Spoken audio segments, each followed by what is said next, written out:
kita panjatkan dari Allah Subhanahu wa taala malam penuh barokah yang sudah pulang yasinan bisa mampir ke sini. Ini insya Allah semata-mata karena izinnya, saya yakin. Kalau Allah tidak mengizinkan, mungkin banyak halangan yang terjadi. Ini kita bersyukur hari ini kita bisa bersilaturahmi. Saya mengucapkan terima kasih kepada Bapak Muhammad Nabi, sahabat seperjuangan saya dari dulu, yang akhirnya merapat kita sama-sama. Yang awalnya pun saya nggak berani protek beliau, karena beliau ya istilahnya begitu. Alhamdulillah. Dan terima kasih juga kepada Pak Usuk yang hari ini kita doakan sudah lahir di bisnis JKS dan mudah-mudahan menjadi insan luar biasa juga. Sehat badannya, sehat kantongnya, sehat badannya, sehat diranjangnya, sehat kantongnya, sehat persahabatannya. Mudah-mudahan melalui aura yang dimiliki oleh Pak Yusuf bisa mengajak teman-teman terutama guru-guru di komunitas Bapak untuk diajak menjadi minum kopi yang lebih sehat, minum kopi yang lebih cerdas.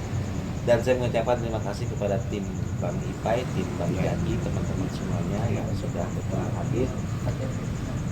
Memang informasi dari Bang Jaki malam ini dimulai dengan acara home sharing atau table talk ya.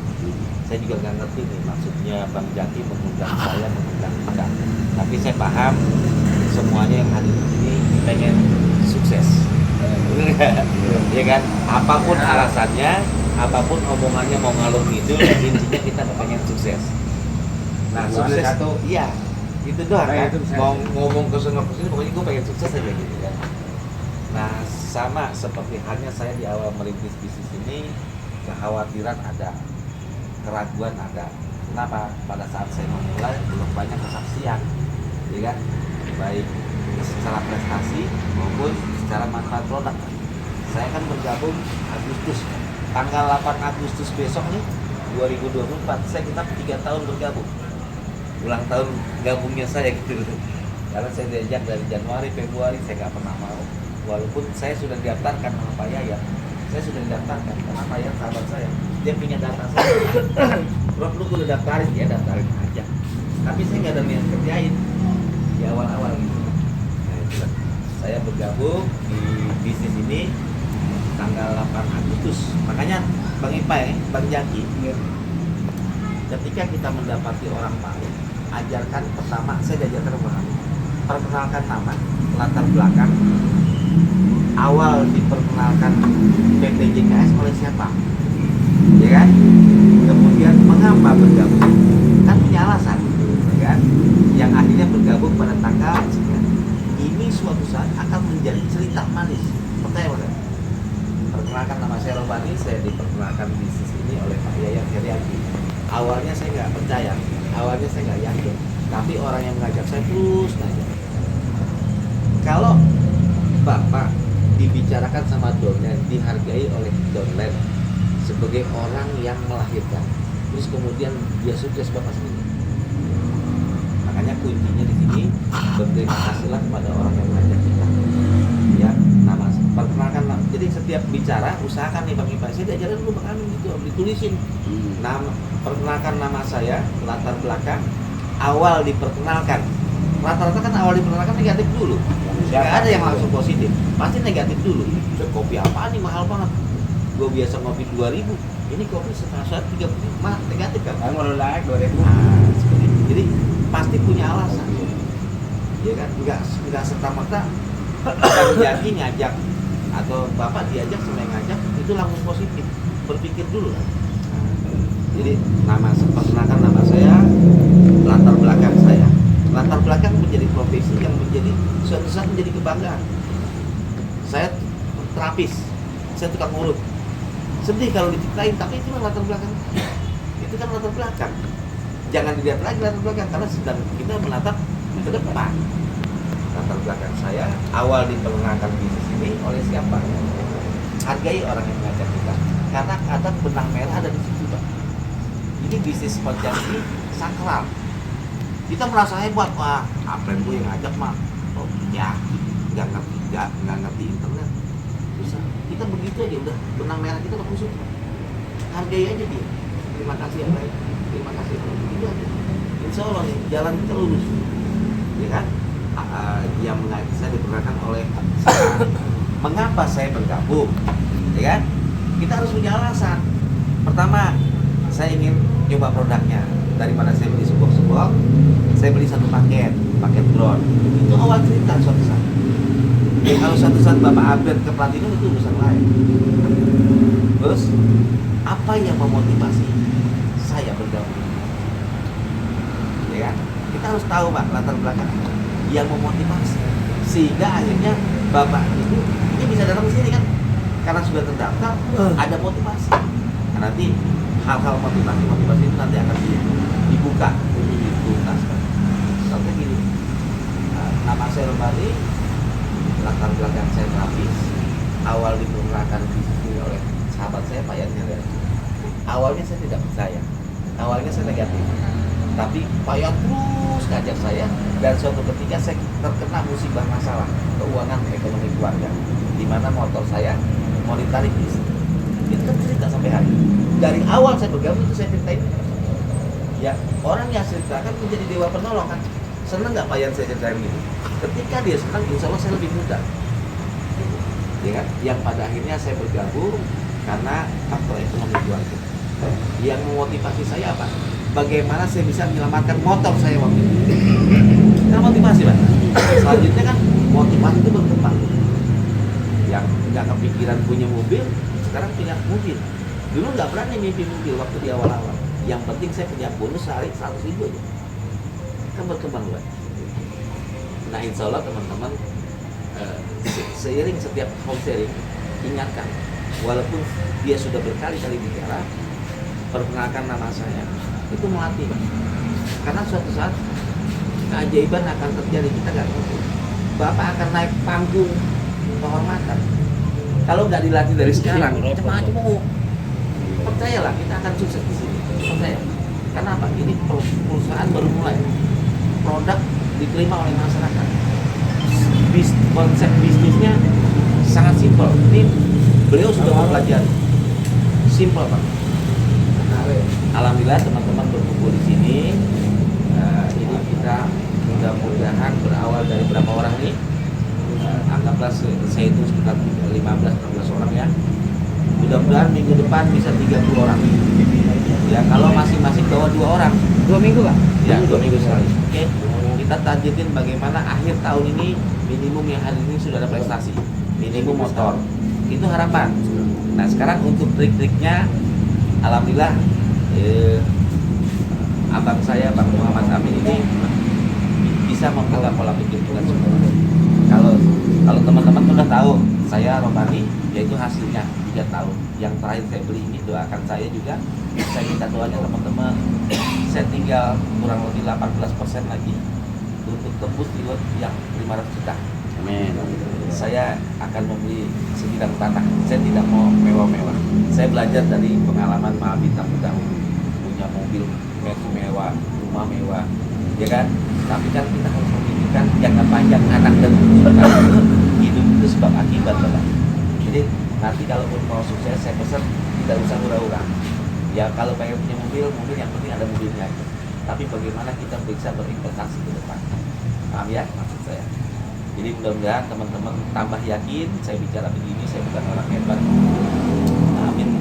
Nanya sama saya, apa yang lo lakukan ketika lo mau punya mobil sampai 4 dalam kurun waktu 3 tahun? Saya enggak, apa sih, itu cuma main online. Cuman karena saya waktu itu lagi susah, saya ingat ketika lagi susah jangan mengeluh, ya kan Pak? Berbagi, sedekah. Nah itu yang saya lakukan di awal-awal sampai hari ini. Saya punya bonus 100.000 misalnya, itu 50.000 pasti sedekahin Pak. Saya kumpulin setiap hari Jumat, saya berbagi. Nah itu pengalaman, bukan buat pria, tapi mari sama-sama kita tarik rezeki. Itu nggak Pak Ustaz? Iya. Kita tarik rezeki dengan bersedekah. Karena doa yang paling mustajab, doa yang paling diterima, yang cashbacknya cepat, itu sedekah. Yang cashbacknya cepat, doa yang mustajab, yang cashbacknya cepat, sedekah. Kalau susah kita ya. Jangan udah kaya baru sedekah. Jangan dari kecil. Gitu. Ya alhamdulillah, terima kasih teman-teman. Mudah-mudahan ada pencerahan lagi dari, karena saya juga mengucapkan sangat terima kasih kepada Pak Muhammad Amin. Beliau ini kalau malam sebenarnya nggak boleh keluar. Jadi ada sesuatu yang kami alhamdulillah demi bapak-bapak semua, Pak Muhammad Amin mau hadir. Terima kasih. Baik. Bapak Ibu, saudara semua, malam hari ini benar ya, kalau sesungguhnya saya nggak pernah bikin acara pertemuan malam kalau udah pas GKS ini. Karena saya komitmen diri, punya kewajiban diri kalau malam itu ya paling lambat jam 10 sebetulnya. Tapi nggak apa-apa, karena saya melihat ada sesuatu yang harus menjadi ada stabil yang bagi orang yang mungkin sedikit lebih paham. Saya tidak mengatakan lebih paham bagi bapak-bapak semua, tapi mungkin sedikit lebih paham tentang bisnis jaringan atau bisnis network marketing atau bisnis level. Kenapa saya begitu?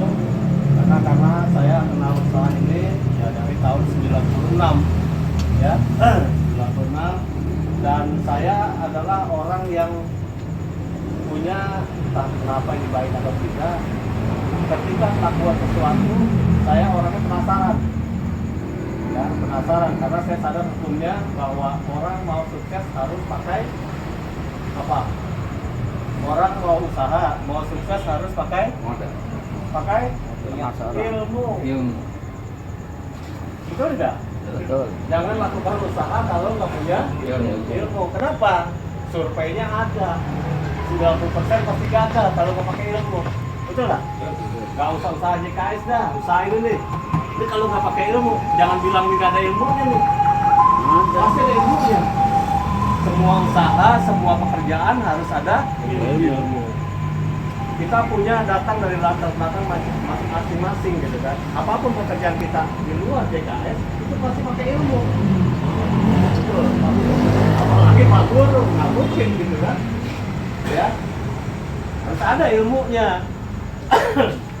Saya pernah satu waktu tahun 2013 ya, 2013 saya mengalami penurunan bisnis COVID. Saya punya mobil mewah itu dua, Pak. Saya punya BMW, saya punya Mercy, satu lagi saya punya Innova. Bukan buat cerita itu yang saya maksudkan cerita. Saya melakukan sesuatu bisnis yang ilmunya saya nggak punya. Dampaknya apa? Habis semua aset itu, Pak. Ya. Ya, jadi ucapan saya tadi berdasarkan pengalaman. Jangan main-main terhadap usaha kalau nggak ada ilmunya. Nah, di usaha JKS ini kan kelihatannya sederhana, ya, kelihatannya sederhana. Iya. Tapi sesungguhnya bisnis ini adalah bisnis mengelola orang, ya, mengelola orang. Bisnis ini bisnis mengelola orang. Kalau mengelola orang itu bisa dibilang gampang, bisa dibilang susah. Ya boleh percaya boleh enggak, tanya aja sama kepala sekolah, tanya kepala sekolah, itu berapa kan kepala sekolah itu. Ya, kelola. Apalagi ngelolanya orang, ngelolanya manusia, lebih gampang ngelola bebek dibanding ngelola orang, betul deh Pak? Bebek pegang aja rombongannya satu di depan tuntun, orang lain ikutin itu. Nah kalau orang lain cerita, isi kepala, rambut sama hitam, isi kepala beda. Apalagi kalau kepalanya kurang rambutnya. Daripada saya nyelandam dengan saya ngalahin diri sendiri kan nggak tersinggung ada ya. Gitu kan ya? Iya. Nah, saya yakin dan percaya teman-teman, bapak ibu semua, saudaraku semua di sini. Saya yakin nggak ada yang masuk di bisnis ini niatnya gagal. Saya yakin nggak ada. Pasti semuanya mau sukses, mau berhasil. Nggak ada. Nah, bagaimana supaya bisa berhasil di usaha ini? Yang tadi jawabannya, cari ilmunya. Saya ingat perjalanan bisnis saya tahun 97 ini Depok, kalau pulang malam, ya Anda mau lari kecepatan berapa juga lapang, tapi jangan kayak sekarang. Sekarang mah ngebut jam 10 juga masih bisa nabrak orang kita. Kalau dulu jam 7 malam, tahun 97, sepi Pak. Betul tidak? Jalannya jelek. Masih juga maksudnya. Jalannya jelek. Nah, saya bisa sampai pulang malam, makanya sampai hari ini terngiang saya satu pengalaman apa? Saya orang yang selalu berusaha disiplin sama waktu. baik waktu kerja, baik waktu pulang. Jadi biasa saya kalau pulang itu paling telat banget, maghrib udah sampai rumah. Ini gara-gara bisnis MLM, saya sering kali pulang itu tengah malam. Jam 1, jam 2 saya pulang. Kenapa? Nah, Pak Haji tahu kan? Iya, kenapa begitu? Karena hari itu saya nggak tahu harus kemana lagi kecuali belajar ke Kuningan. Orang yang ngajak saya. Makanya pulang malam, gak 1 pagi itu saya pulang bahkan sampai jam 3 subuh. Pertama kali saya pulang terlambat jam 3 subuh. Saya bilang sama pas ketika saya buka pintu, istri saya itu buka pintu sambil gendong anak saya yang usianya 1 tahun. Ya, istri saya bilang apa? Tuh lihat tuh, ayah kamu tuh, nah, kerja berangkat pagi, pulang pagi. Tuh bawa uang sekarung tuh di belakangnya. Kalau saya timpalin berantem nggak Bapak Ibu? Pasti. Tapi buat apa? Saya sadar diri, istri saya nggak paham. Betul tidak? Yang kita lagi perjuangkan adalah mereka. Ya nggak paham mereka. Ya udah saya diem aja. Saya tunggu sebentar, pasang subuh, baru selesai subuh baru istirahat. Itu awal saya merintis. Cara lain apa? Cara lain kan sekarang mah ada internet. Ya, ada smartphone. Ini kan smartphone ini. Tahu nggak artinya smartphone? Telepon pintar. Hah? Telepon pintar. Nah kalau punya telepon pintar, jangan kitanya jadi nggak pinter. Lebih pintar lagi. Harusnya lebih pintar lagi. Sekarang teman-teman, bapak-bapak, apa yang nggak ngerti, tinggal cari di sini. Di mana? Tinggal bahasanya googling. Contoh nih sederhana. Di Kopi Sayang, pinjam ibu saya. Pinjam 1. Ini Di Kopi Sayang isinya apa coba? Guarana, Cordyceps, ginseng. Betul tidak? Sama kopi. Betul. Sekarang kalau saya tanya teman-teman, Cordyceps apa? Gimana ada pedagang bisa sukses, konsumen nanya Cordyceps apa? Dia kagak tahu. Sama aja Anda buka toko nih, Bang ini apa? Kagak tahu. Lalu gimana Bang dagang? Lu yang jual dari kagak tahu, gimana gue mau beli? Gitu. Logika tidak? Nah, bagaimana menggunakan smartphone ini? Tinggal googling, buka googling. Kan ada tanda mikrofon tuh. ada. Ya nggak? Pencet. Apa itu Cordyceps? Dijawab tuh semua. Tinggal baca. Nah, kalau dulu saya nyarinya kemana? Ke toko buku, Bapak Ibu. Media. Ya, itu dulu toko buku di Margonda paling besar itu apa?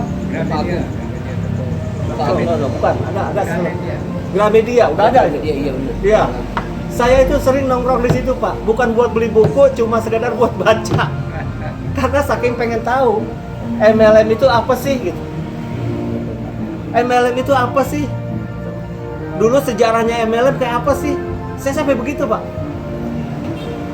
Nah, berbalik cerita tadi buat perbandingannya, saya tahun 2013 bisnis saya turun, hancur.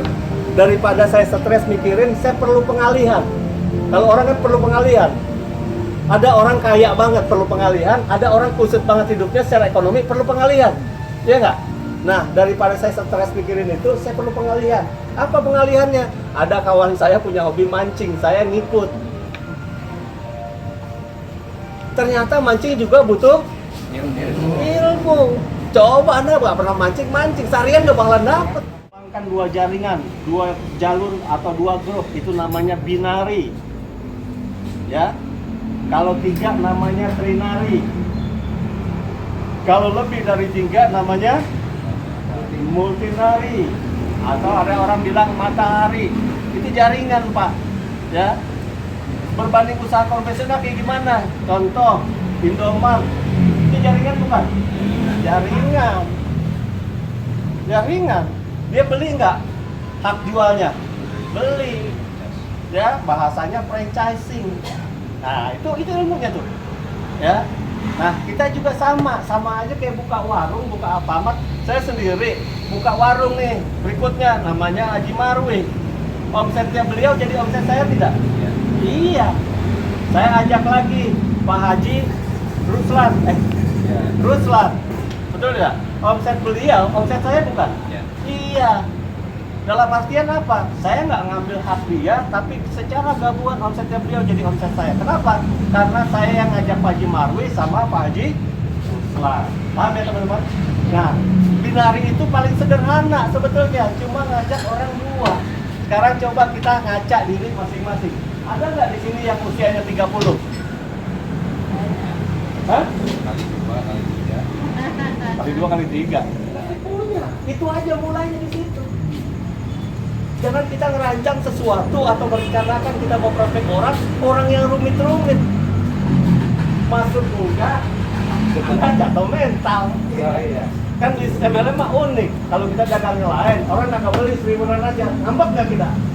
Kagak. Tapi kalau di MLM, orang kita ceritain nggak beli, ada rasa nggak enak nggak? Banyak. Betul nggak Mas Selamat? Betul. Iya, kelihatan dari mukanya kan gitu. Iya. Benar. Contoh, saya kerja biasa jadi pegawai. Ada proses tidak? Ada. Ketika saya berharap dan bermimpi untuk punya gaji, prosesnya berapa lama? Hah? Buat dapat gaji prosesnya berapa lama? 1 bulan. Betul tidak? Harus 1 bulan prosesnya. Baru akhir bulan kita punya gajian hasil dari alami proses itu. Nah bisnis ini mau nggak proses itu? Kita kan maunya ceritanya suksesnya mau cepat, tapi prosesnya nggak mau dijalani. Iya nggak? Betul tidak?